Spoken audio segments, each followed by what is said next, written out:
कोई हुँ, एक एजेंसी कभी भी आपको इस तरीके से कॉल नहीं करेगी। हुँ, आज तक आपको गूगल ने कभी कॉल नहीं किया, आपको फेसबुक ने कभी कॉल नहीं किया, आपको कभी इंस्टाग्राम ने कॉल नहीं किया, कभी यूट्यूब ने कॉल नहीं किया। कॉल कर रहे हैं कि सर आपका बिज़नेस हम ₹100 में, ₹500 में, ₹1000 में प्रमोट कर देंगे। तो हुँ, आप सोच लो कि ₹100 में तो आप मार्केट से कोई पैम्पलेट्स भी बनाते हो ना, छापने वाला उससे ज़्यादा पैसा ले लेता है। हुँ। तो आप ₹100 में कैसे कह सकते हैं कि हम मार्केटिंग कर सकते हैं? अब मैं बात वो कर लेता हूँ कि जैसे दूसरे हम चीज़ों से हम बचते हैं कि यार इन लोगों से बचना चाहिए, स्कैमर लोग हैं, ये डिजिटल के नाम पे आपको लूटते हैं, ठगते हैं। वो क्या-क्या फीचर्स, क्या-क्या सिम्पटम्स होते हैं उनके, वो भी हमें बताइए आज। सर जो आपने ₹100 वाली बात कही ना, सबसे बड़ी बात तो वही होती है उनकी। जो लो बजट के रहेंगे। नमस्कार दोस्तों, ना ये ना वो, ओनली लुक माई शो। लुक माई शो में आज हमारे विशेष मेहमान हैं जो कि डिजिटल इंडिया को डिजिटल बनाने में बहुत ज्यादा भागीदारी इनकी जरूर है। तो आइए बात करते हैं शिव सर से। बहुत बहुत स्वागत है सर हमारे स्टूडियो नमस्कार में। सर, नमस्कार। Thank you so much. Sir, सबसे पहले तो जैसे आपको पता ही होगा इस शो का नाम है लुक माई शो यस, और बिल्कुल। इसकी टैगलाइन भी है सर, ना ये ना ना वो, वो, look only my look show. My show. तो सर आप हैं डिजिटल ओरा से। डिजिटल ओरा से जो है ये कंपनी, ये किस तरह का काम करती है और इसकी जरूरत क्यों है आज मार्केट में? सर डिजिटल जो कंपनी का मोटिव है वो ज़्यादा से ज़्यादा लोगों की बिजनेस को इम्प्रूवमेंट करने में उनकी हेल्प करना है। और इसका मकसद भी है कि ज़्यादा से ज़्यादा हम डिजिटली लोगों की हेल्प करें जिससे कि उनका बिजनेस बढ़े और एक हाई लेवल पे वो बिजनेस करने में सक्षम रहे। हमारा ये मोटिव है। देखिए, कोई भी आदमी जब बिजनेस शुरू करता है हाँ तो जी। उसके पास सरकारी जो तमाम चीजें उसकी औपचारिकता होती है वो पूरी कर लेता है। उसके बाद कोई उसको दुकान खोल लेता है। उसके बाद आखिर डिजिटल की जरूरत पड़ती कहाँ पे है सर? सर देखिए कोई भी बिजनेस है विदाउट मार्केटिंग हम सोच नहीं सकते कि बिजनेस को हम कहीं आगे लेके जा सकते हैं। जब तक एक बिजनेस स्ट्रेटेजी अगर मार्केटिंग की ना हो पर्सन हुँ, के पास, तो तब तक पर्सन ग्रो नहीं कर सकता। और उसके लिए आपको कहीं न कहीं मार्केटिंग का कोई न कोई माध्यम आपको चाहिए, चाहे ट्रेडिशनल मार्केटिंग हो, चाहे डिजिटल मार्केटिंग हो। लेकिन आज ट्रेडिशनल मार्केटिंग की बजाय डिजिटल मार्केटिंग में लोग ज़्यादा रुचि दिखा रहे हैं। और आप जब से देख रहे हैं कि इंटरनेट जब से बहुत ज़्यादा हाई लेवल पे लोग यूज़ करना शुरू किया लोगों ने, तो उसमें डिजिटल मार्केटिंग की बहुत ज़्यादा पॉपुलैरिटी हुई। हुँ। तो जो भी बिज़नेस है आज के टाइम में हम मोबाइल के माध्यम से, इंटरनेट के माध्यम से जो भी हम आज के टाइम में देख रहे हैं प्रोडक्ट है, सर्विस है या कुछ भी है, तो उसमें आप देखो कि डिजिटली सब कुछ होता जा रहा है। हाँ, एक ऐसा टूल है प्रमोशंस का जिसमें कि आप अपने बिज़नेस को बड़े अच्छे लेवल पे कम बजट में स्केलेबल कर सकते हो।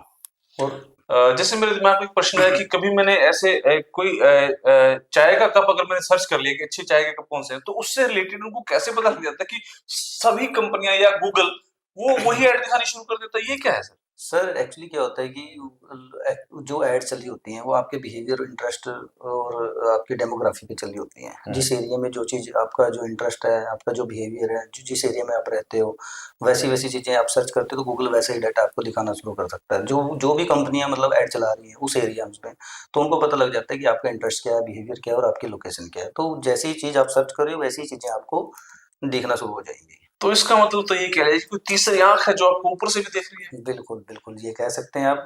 गूगल वाक़ई में तीसरी आँख है जिसमें आप उस उसको जो भी आप इंस्ट्रक्शन दोगे, हम्म, बेसिकली आप जो आपने मोबाइल पे सर्च किया, हम्म, आपने अपने डेस्कटॉप पे सर्च किया, हम्म, तो आपकी एक जीमेल आईडी कनेक्टेड है आपके साथ, हम्म, है ना? और आपका इंटरनेट कनेक्टेड एक्टिवेट है, हम्म, तो कहीं न कहीं जो भी सर्चेज़ हो रही है आज के टाइम में, वो कहीं न कहीं आपके बिहेवियर, इंटरेस्ट में जा रही है। तो हम्म। जो भी आप सर्च करें गूगल को सब कुछ पता है और वो तीसरी आँख गूगल की आपको देख रही है। बिल्कुल। डिजिटल एडवर्टाइजमेंट आने से क्या हो गया सर कि जैसे जो शोरूम की कीमत थी हाँ जी। वो कम हो गई, आपको मालूम है? कि अब लोग बिल्कुल। कहते हैं कहीं भी बैठ के काम कर लो, क्लाइंट तो ऑनलाइन मिल रहा है आजकल, वॉकिंग वाला तो सिलसिला ही नहीं रहा। तो इस बारे में क्या कहना चाहेंगे? सर देखिए बहुत सारे लोग ना आप देखते होंगे कि बड़े-बड़े शोरूम खोलते हैं, हम्म, उसके लिए जगह लेते हैं, मान लो खरीदते भी हैं या फिर हम्म, वो रेंट पे ले लेते हैं। हम्म, उसके लिए फिर उनको बहुत सारी चीज़ें चाहिए होती हैं, उनको वर्कर चाहिए होता है, फिर उसकी देख-रेख के लिए उनको मतलब बहुत सारे उनको टूल चाहिए होते हैं हम्म, बेसिकली हम ये कह सकते हैं। तो आप देखो कि डिजिटल के लिए आपको इतनी चीज़ की ज़रूरत नहीं होती हम्म, और वो चीज़ एक लोकल लेवल पे रह जाती है और डिजिटल वाली चीज़ पूरी दुनिया में चली जाती है आपकी। हम्म, तो अब आपको शोरूम बनाने की या मान लो कोई ऐसी फिजिकल प्रॉपर्टी बनाने की जहाँ से आप बिज़नेस जनरेट कर सको, उतनी मुझे नहीं लगता कि उतनी ज़रूरत है। आप अगर डिजिटली बहुत अच्छे लेवल पे स्केलेबल अपने बिज़नेस को कर सकते हो तो व्हाई नॉट क्यों नहीं? आप उसको अच्छे लेवल पे लेके जा सकते हो और पूरी दुनिया में अपने बिज़नेस को प्रेज़ेंस कर सकते हो, जो सबसे बड़ी बात है। नहीं, इससे भी बड़ी बात ये है सर, एक समस्या कि हर आदमी बिजनेस तो करना चाहता है, हाँ जी। पर वो डिजिटली एक्सपर्ट तो नहीं है ना, वो सोशल मीडिया से इतना फ्रेंडली तो ही है ना, तो हर आदमी तो अपना खुद का बिजनेस डेवलप नहीं कर सकता। जैसे आप तो एक्सपर्ट, आप अपना हाँ बिजनेस जी। कर सकते हैं, 10 लोगों का आप कर सकते हैं। हाँ तो जी। क्या हर आदमी को अपने काम में डिजिटली एक्सपर्ट होना चाहिए, सोशल मीडिया फ्रेंडली होना चाहिए, या बिल्कुल। या फिर आप लोगों के पास ही आना चाहिए? नहीं सर, देखिए अगर कोई चाहता है कि मैं अपने बिज़नेस को डेवलप कर सकता हूँ, तो क्यों नहीं वो थोड़ी-सी ट्रेनिंग लेके भी अपने बिज़नेस को डेवलप कर सकता है। और हम एज़ ए एंटरप्रेन्योर बहुत सारे बिज़नेस को हेल्प भी करते हैं कि आप हमसे लर्निंग करें, आप अपने बिज़नेस को कैसे कम बजट में सर्च कर सकते हो, सॉरी गूगल पे प्रमोट कर सकते हो, तो किस लेवल पे आप अपने बिज़नेस को बढ़ा सकते हो, तो वो सारी ट्रेनिंग हम लोगों को देते हैं और वो कम बजट में भी हमसे ट्रेनिंग ले सकते हैं यहाँ पर। ट्रेनिंग एक पार्ट है सर, ट्रेनिंग एक पार्ट है, आदमी ने सीख लिया, क्या वाइबल है ये उसको एग्जीक्यूट भी करना? क्योंकि वो बिल्कुल। पर्सन दुकान पे एक ही है, अगर किसी फोटो स्टेट की दुकान चलाता है, स्टेशनरी की दुकान चला रहा है, एक ही पर्सन है, क्या वाइबल है ये वो अपनी एडवर्टीजमेंट भी कर पाए अपने आप? नहीं सर, देखो एक्चुअली फिर कंपनी बनती है ना सर, जैसे हमने एक एजेंसी बनाई, हम लोगों की हेल्प करने के लिए हमने वो एजेंसी बना रखी है, तो हम चाहते हैं कि वो हमारे पास आए, हम उनकी हेल्प करेंगे, नो डाउट। बिल्कुल आपने सही कहा, तो हम उनकी हेल्प कर सकते हैं और हमारे पास काफ़ी अच्छी टीम्स हैं यहाँ पर और ऐसी बहुत सारी एजेंसीज़ हैं जो इस तरीके की हेल्प करती हैं, उसके लिए स्पेशल काम कर रही हैं। ये जो पार्ट आपने ट्रेनिंग का बताया, हाँ जी। ट्रेनिंग के पार्ट में थोड़ा अवेयर तो हो सकता है वो आदमी, हाँ लेकिन जी। उसको एग्जीक्यूट नहीं कर नहीं सकता। सर, कर सकता है। बहुत सारे बच्चे आज के टाइम में ना सर बिज़नेस जो कर रहे हैं साथ के साथ, जिनका मतलब बहुत ज़्यादा बर्डनेबल बिज़नेस नहीं होता, कुछ टाइम उनको फ्री मिलता है। हम्म, तो उस दौरान वो अपने सोशल मीडिया पे, हम्म। अपने मान लो गूगल पे कुछ ना कुछ ऐसी एक्टिविटी करके जिससे कि उनका बिज़नेस बूस्ट हो सकता है, तो वो कर सकते हैं, नो डाउट। और इससे भी बड़ी समस्या एक और सर, कि जैसे आपने जो कोट पहना है, हाँ जी। इसकी एमआरपी है, हाँ आपने जो जी। चश्मा पहना है इसकी एमआरपी है, बिल्कुल। लेकिन आपकी सर्विसेज का कोई एमआरपी नहीं है, तो हर आदमी अपने अपने तरीके से इसको पैसा लेता है। तो हाँ ये जी। कैसे जस्टिफाई हो कि हमें इनसे काम करवाना चाहिए, इनका रेट ज्यादा है, इनका कम है, ये कैसे तुलना की जाए सर? नहीं सर, देखिए पता क्या होता है, कोई भी बिज़नेस है ना सर, जिसकी रिक्वायरमेंट है ना, उसको वो बतानी पड़ेगी। सबसे बड़ी बात ये है कि जब वो रिक्वायरमेंट बताता है, तो उसके हिसाब से उसको एक कस्टमाइज़ प्लान दिया जाता है कि आपके बिज़नेस को हम इस तरीके से पूरी कंसल्टेंसी दी जाती है उसको, हम्म, कि आपके बिज़नेस में ये चीज़ें फ़ायदेमंद रहेंगी, ये चीज़ें फ़ायदेमंद नहीं रहेंगी। बहुत सारे लोग गाइड ही नहीं करते सर, हम्म, जो सबसे बड़ी प्रॉब्लम है यहाँ पर। हम्म, बिज़नेस तो हर बंदा प्रमोट करना चाहता है, लेकिन उनको एक अच्छी गाइडेंस होना भी बहुत ज़रूरी है कि जहाँ पर भी वो जिस एजेंसी में जा रहे हैं, कि उस एजेंसी का कितना उनके पास उनका एक्सपीरियंस है, कितनी उनके पास नॉलेज है, किस तरीके से उन्होंने पिछले काम किए, क्या-क्या उनके पास और प्रोजेक्ट हैं, तो हम्म, वो बंदा जस्टिफ़ाई मतलब वो उनकी चीज़ों को देख के कर सकता है। तो और फिर उसके बाद जब उन्होंने मान लो कि कोई अब प्रमोशन करवानी है हम्म, बेसिकली, तो उनको कहीं न कहीं हमें पूरी डिटेल देनी होगी। फिर उसके बाद उनका एक प्लान मतलब हम बनाते हैं कि इस तरीके से आपका प्रमोशन होगा। हम्म, एक्चुअली क्या होता है कि मार्केट में बहुत सारे लोग ना कुछ भी बना के बस ये चल रहा है कि डिजिटल मार्केटिंग इतने में हो जाएगी, ऐसा पॉसिबिलिटी है नहीं। आपको जब तक आप किसी बिज़नेस को अच्छे से नहीं समझ पाओगे, तब तक आप उसको प्रमोट नहीं कर सकते। हम्म। तो ये चीज़ है। मैं भी अक्सर देखता हूँ सर कि जो बड़े कम बजट में हाँ जी। लोग एडवर्टीजमेंट कर देते हैं हाँ कि जी। 100 रुपए में ये करवाएं, तो उसको क्या ये पॉसिबल है सर? देखिए सर, एक्चुअली क्या है कि ₹100 में कौन-सी ऐसी एडवर्टाइज़मेंट जो हो सकती है? सबसे बड़ा क्वेश्चन तो ये हम्म, है। क्या आपका बिज़नेस इतना लो है कि आप उसको ₹100 में प्रमोट करना चाहते हैं? हम्म, मतलब मुझे नहीं लगता है कि देखो कोई भी बिज़नेस है विदाउट आप एक आपको हर एक कोई भी आपने बिज़नेस स्टार्ट किया बेसिकली, तो उसके लिए आपको कहीं न कहीं एक बजट लेके चलना पड़ेगा, एक मार्केटिंग बजट जो स्पेशली फॉर बिज़नेस होता है। जब तक आप उसके लिए एक मार्केटिंग बजट नहीं रखेंगे, मान लो कोई फ़िल्म आती है, हम्म, फ़िल्म के लिए जब वो फ़िल्म बनती है ना, उतना बजट तो उसका फ़िल्म बनाने में हो गया, उससे डबल बजट उसका मार्केटिंग के लिए होता है। अगर वो उसको प्रमोशन के लिए ही बजट नहीं रखेंगे, तो कैसे उस फ़िल्म को पब्लिक तक पहुँचा पाएँगे? कैसे अवेयर करेंगे उस चीज़ को? तो दोस्तों बने रहिए हमारे साथ, क्योंकि ये पॉडकास्ट होने वाला है वेरी इंपॉर्टेंट, क्योंकि आप कुछ ना कुछ जरूर करते होंगे और कुछ ना कुछ जरूर करने में आपको डिजिटल की हेल्प जरूर लेनी पड़ेगी।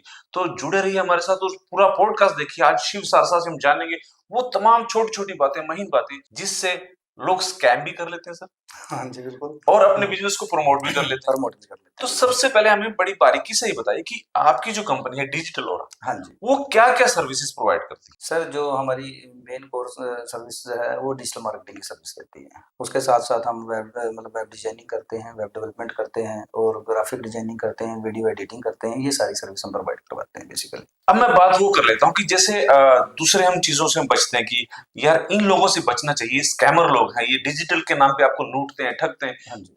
वो क्या क्या फीचर्स, क्या क्या सिम्टम्स होते हैं उनके, वो भी हमें बताइए आज। सर, जो आपने ₹100 वाली बात कही ना, सबसे बड़ी बात तो वही होती है उनकी।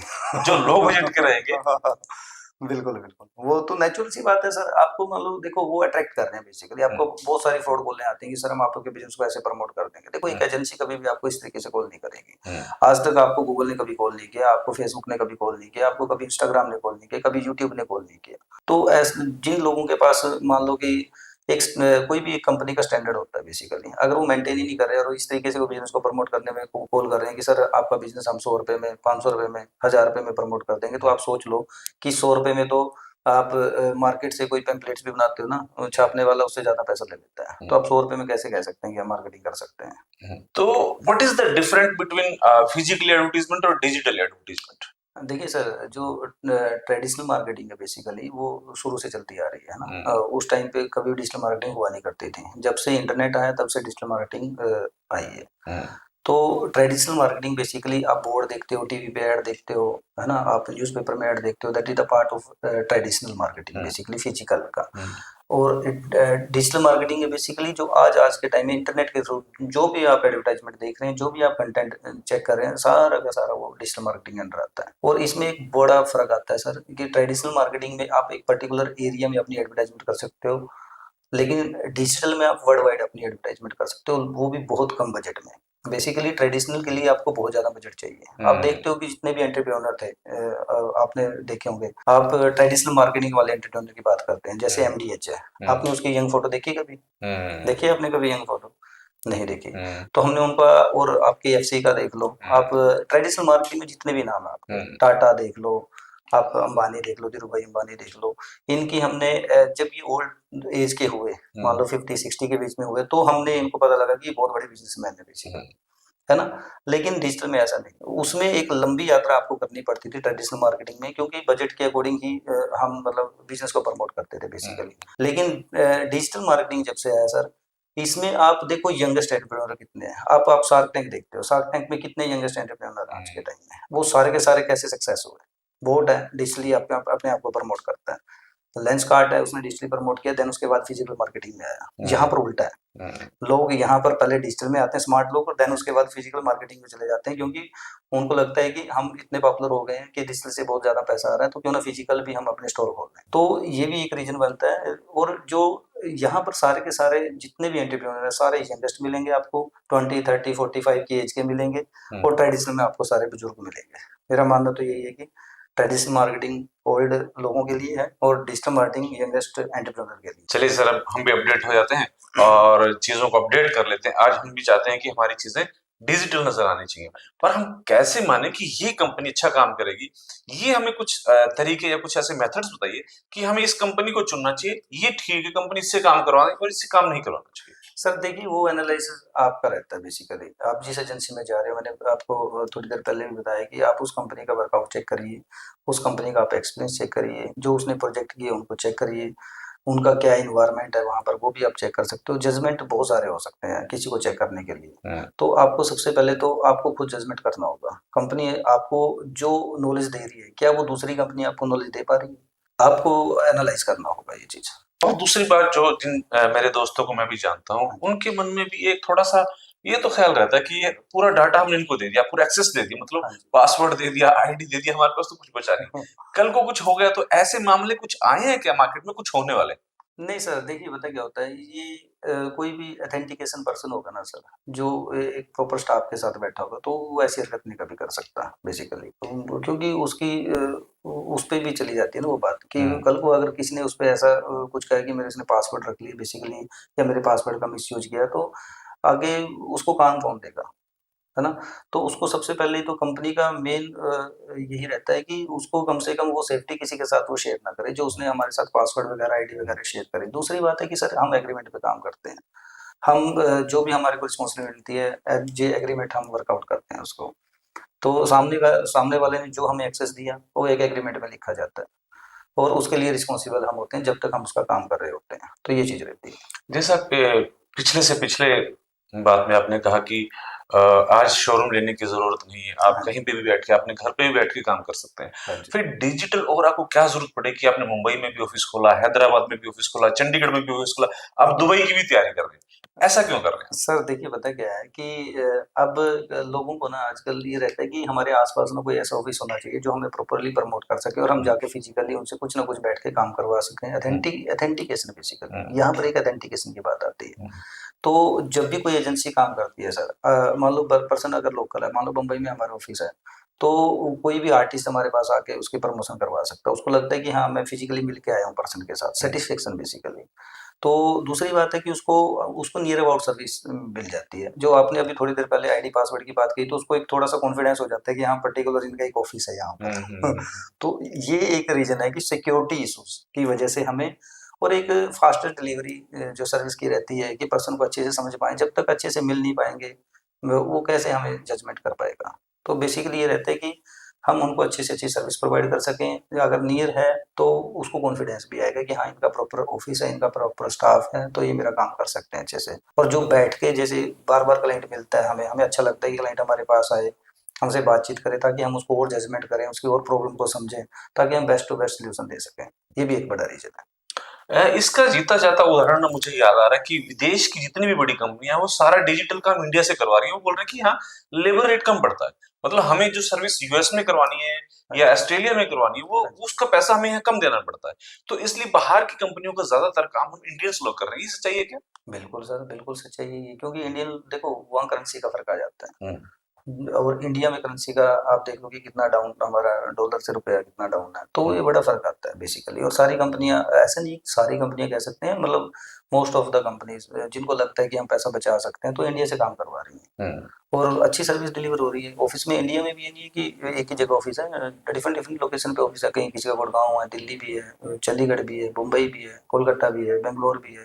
कंपनी के अलग अलग ऑफिस हैं। आप जो देखो गूगल ने भी क्या किया है, गूगल ने आप मान लो कि अगर गूगल इंडिया में चल रहा है तो गूगल इंडिया चल रहा है, बेसिकली हम्म, सारे इंडिया की टर्म कंडीशन को फॉलो करता है। तो हम्म, ऐसे ही गूगल ऑस्ट्रेलिया में चलता है तो ऑस्ट्रेलिया की टर्म कंडीशन को फॉलो करता है। हम्म। तो ये होता ही है बेसिकली।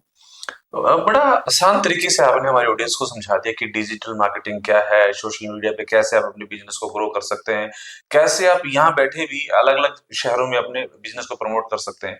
यहाँ तक तो बात समझ में आ गई। हाँ जी, ये जो नई चीज आई, चैट जीपीटी, हाँ जी। इसके बारे में थोड़ा सा प्रकाश डालें, ये क्या चीज सर ये एक रोबोटिक टूल है बेसिकली। है? ये जो सारी इन्फॉर्मेशन लेता है बेसिकली इसको दी गई है, मतलब गूगल से ली इसने या याहू से ली, या जो भी सर्च इंजन है बेसिकली, या कोई भी ऐसे प्लेटफॉर्म है जहाँ से इन्फॉर्मेशन कलेक्ट कर सकता है। ठीक है ना, या कुछ जिसने टूल बनाया वो इन्फॉर्मेशन इसमें फीड करता है। तो मीन्स है कि इनसे आपका काम बहुत आसान हो गया एज ए कंटेंट बेसिकली, हम्म, है ना। तो आपको थोड़ी इंस्ट्रक्शन देनी है और आपको पूरी इंटरनेट की दुनिया से कंटेंट को उठा के आपको डिलीवर कर देगा। हम्म, इंस्ट्रक्शन आपकी कैसी है बेसिकली, आपकी प्रॉम्प्टिंग कैसी है उसके हम्म, लिए, आप कितना डीप उसमें लिखना चाहते हो, कितना डीप इंस्ट्रक्शन देना चाहते हो। जैसे एक एम्प्लॉय को आप इंस्ट्रक्शन देते हो हम्म। कि ये नहीं ऐसे वैसे करना है, तो ऐसे ही उसके लिए आप वो कर रहे हो। तो ये चैट जीपीटी जो है कई कंटेंट राइटर की नौकरी खा जाएगा, ऐसा नहीं है? नहीं सर ऐसा कुछ नहीं है, क्योंकि देखो अगर ऐसा होगा, जैसे अब पहले कंप्यूटर आए थे, हम्म, कंप्यूटर से आप देख सकते हो कि नौकरियां बढ़ी हैं या कम हुई हम्म, हैं। तो सेम है यहाँ पर भी। हम्म, ऐसा नहीं है कि मतलब चैट जीपीटी नौकरियां खा जाएगा, हम्म, स्मार्ट लोग इसको और अच्छे लेवल पे करेंगे और नौकरियां और ज्यादा अवसर उनको मिलेंगे। हम्म। ऐसा नहीं है। ठीक है। तो जैसे डिजिटल मार्केटिंग का जो मतलब पूरी दुनिया में तरह तरह के बिजनेस है, तरह हाँ तरह जी, के बिजनेस है। हाँ जी। तो डिजिटल ओरा का फोकस स्पेशल किन किन फील्ड में एक्सपर्टीज है आपकी? सर हर तरह के बिजनेस में एक्चुअली वी आर मतलब मार्केटिंग कंपनी हम्म, बेसिकली। हम डिजिटल मार्केटिंग भी कर रहे हैं, ट्रेडिशनल मार्केटिंग के भी हम लोगों को बताते हैं, क्योंकि हम मार्केटिंग एक्सपर्ट हैं बेसिकली। हम्म, थ्रू डिजिटली हम उसमें हमारी एक्सपर्टाइज ज़्यादा है, क्योंकि सारा दिन हम वो काम करते हैं। लेकिन हम्म, आजकल तो हम मार्केटिंग के टिप्स भी बता देते हैं कि कहाँ पर आपको किस तरीके से बिजनेस को प्रमोट करना चाहिए। तो ऐसा नहीं है कि मतलब मार्केटिंग का एक पार्ट हम छोड़ दें। हम्म, मार्केटिंग के हर पार्ट को पर्सन को यूज करना चाहिए according to situations. Hmm, digital जैसे जब आपके पास पैसा नहीं है तो डिजिटल मार्केटिंग में आप पैसा लगाइए, कम पैसे में आपको आउटपुट ज़्यादा मिलेगी। फिर आप ट्रेडिशनल मार्केटिंग भी कर सकते हो। ऐसा नहीं है कि ट्रेडिशनल मार्केटिंग आप छोड़ दो, हम्म। आपको हर तरह की मार्केटिंग को करना ज़रूरी है। सर एक सवाल और मुझे ख्याल आया कि जैसे मुंबई में बहुत सारे आर्टिस्ट जो अपने इंस्टाग्राम को बढ़ाने के लिए फॉलोअर्स ले लेते हैं, हाँ जी। तो ये कितने फेक होते हैं और कितने ऑर्गेनिक होते हैं? ये इसमें थोड़ा-सा प्रकाश डालने की ज़रूरत है आज। सर देखो, अगर आप इंस्टाग्राम के फॉलोअर्स या यूट्यूब के मान लो सब्सक्राइबर बढ़ाना चाहते हैं, हुँ, ठीक है ना? तो उसके लिए आपको उसके एड्स उस पे ही ऐड चलाओ बेसिकली, हुँ, हमारा मानना ये है हुँ, कि क्योंकि वो ऑर्गेनिक होंगे हुँ, बेसिकली। आप ऐड चलाओगे, आप इंस्टाग्राम पे, फेसबुक पे कोई भी आपकी आपकी रील है या आपका कोई कंटेंट है जिसको आप लोगों तक पहुँचाना चाहते हैं, तो वहाँ पर आप उन्होंने सिस्टम ही बना रखा है ऐड का। हुँ, ऐड सेंटर है उनके बेसिकली, आप उस पे जाके अपनी रील्स को अपने जो क्रिएटिव आपने बनाया हुँ, या आपने जो कंटेंट क्रिएट किया उसको आप वहाँ तक पैसे दे के उनको प्रमोट कर सकते हो। उसमें अपने चैनल को भी आप प्रमोट कर सकते हो कि हम अपने सब्सक्राइबर बढ़ाना चाहते हैं, अपने लाइक बढ़ाना चाहते हैं, तो वो भी फेसबुक और इंस्टाग्राम उस चीज़ का चार्ज करते हैं।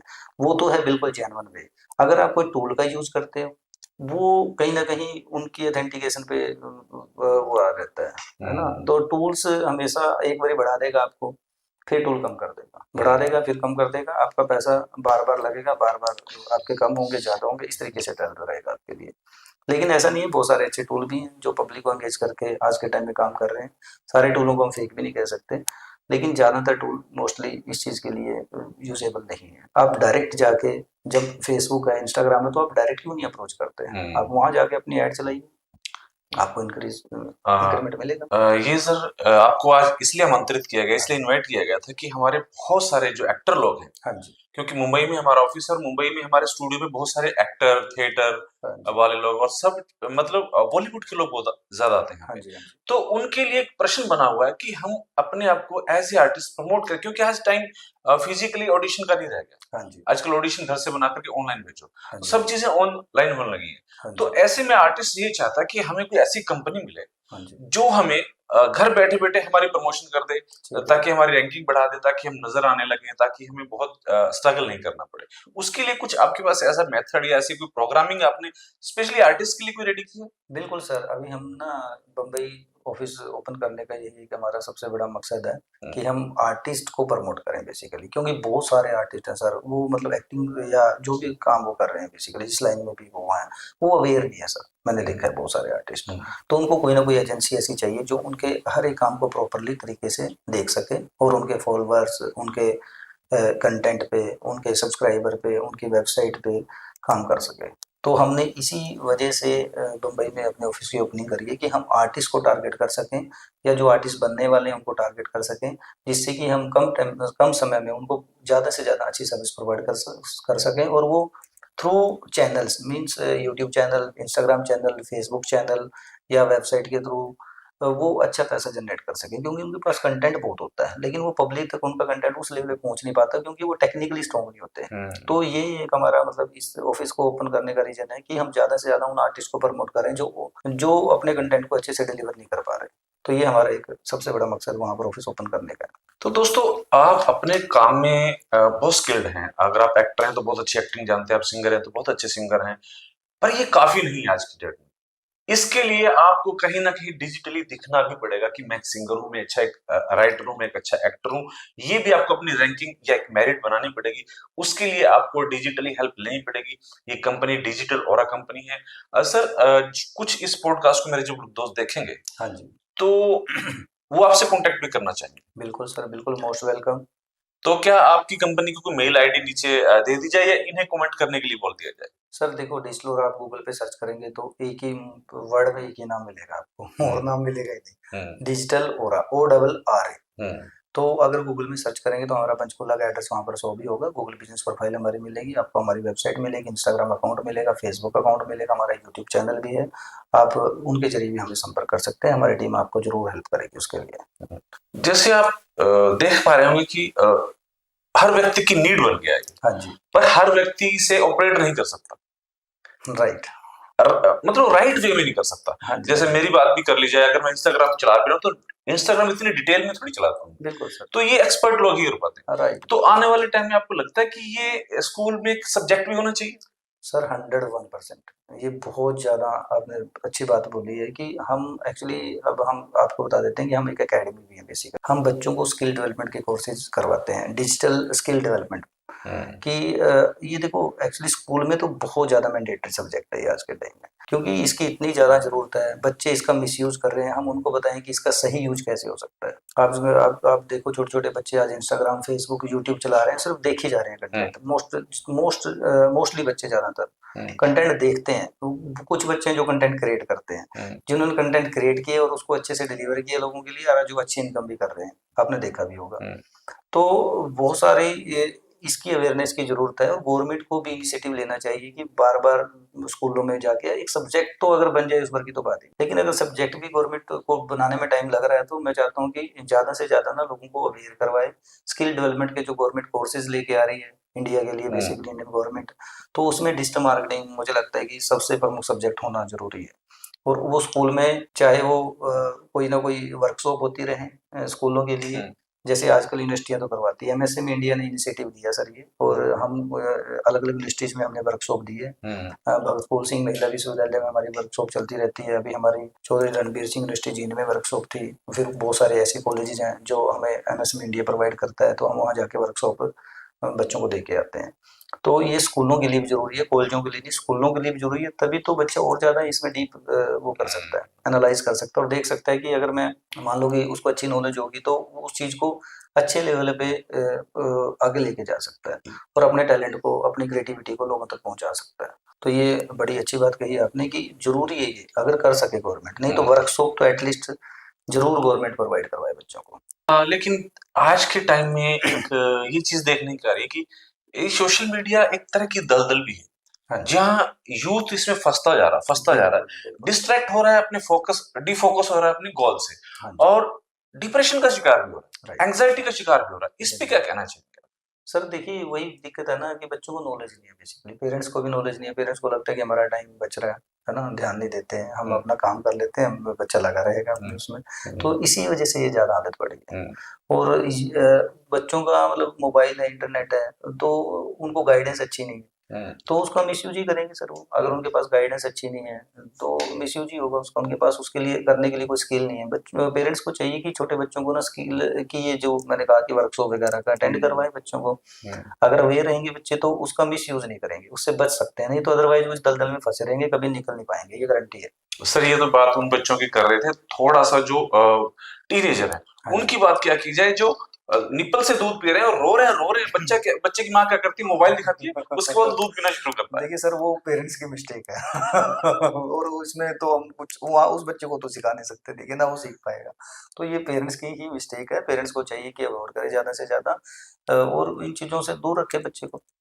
वो एक्चुअली क्या है कि पेरेंट्स अपना टाइम बचाने के लिए, अपने आप को मतलब थोड़ा कि बच्चे से दूर रखने के लिए शायद ये एक्टिविटी करते हैं, तो ये नहीं करनी चाहिए। बच्चा आपका है तो आपको ही ख्याल रखना पड़ेगा। कहीं ना कहीं हमारी पेरेंटिंग में खामियां हैं। बिल्कुल सर, बिल्कुल। तो सर ये तो तमाम जानकारी आज हमारे ऑडियंस को आपने दी, इसके लिए बहुत बहुत शुक्रिया। Thank you sir. और ये बहुत इंपॉर्टेंट था सर, आज को आपको बुला करके अवेयर करना हमारे ऑडियंस को कि ये चीजें कैसे होती हैं, बिल्कुल सर। और कैसे हम अपने बिजनेस को, अपने आप को एज ए पर्सन कैसे ग्रो कर सकते हैं, कैसे हम डिजिटली अपने आप को शो भी कर सकते हैं। बिल्कुल सर, बिल्कुल। तो सर जैसा कि मैंने आपको बताया था, इस पॉडकास्ट का नाम है लुक माई शो, और इसकी टैगलाइन है ना ये ना वो, ओनली लुक माई शो।